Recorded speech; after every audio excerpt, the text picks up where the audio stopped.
Does anybody out there have any questions for either of our panelists?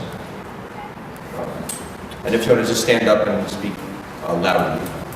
I'll repeat the question I said, just to help out.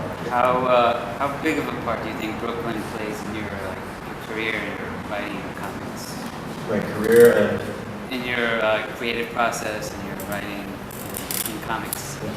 The question is, how much does Brooklyn play a role in my career and writing and comics? I think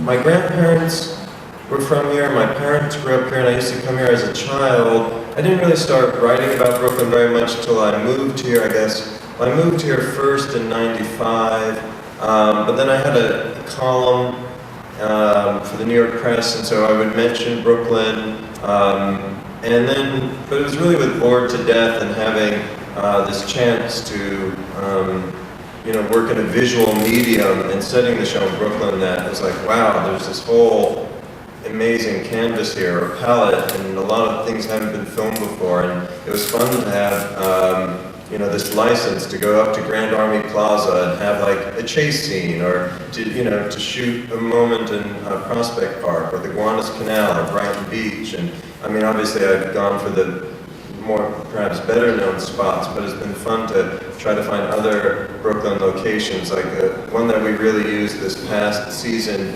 The third episode is the concrete factory over on 9th Street in Smith, and I loved, it was actually when Dean was doing the drawings for the titles, I had to go there late at night to sort of sit with him to kind of be like, okay, I need Ted Danson to look like this, because there was a lot of people that were weighing in on these drawings, and so we needed to get it just right. So I stayed with him for a couple hours, and we got the drawings where I thought we'd get approval and everything. And Jonathan told me it was going to be okay.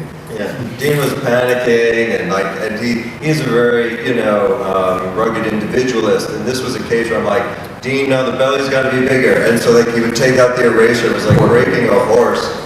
But so anyway, he did it though, and I remember that night walking back on 9th Street, and it was so shadowy and noir and romantic and ugly and beautiful that I was like, oh, we have to shoot here, and we ended up shooting right in that concrete factory. And so just walking around, it's sort of fun to try to find things that I think are visually interesting.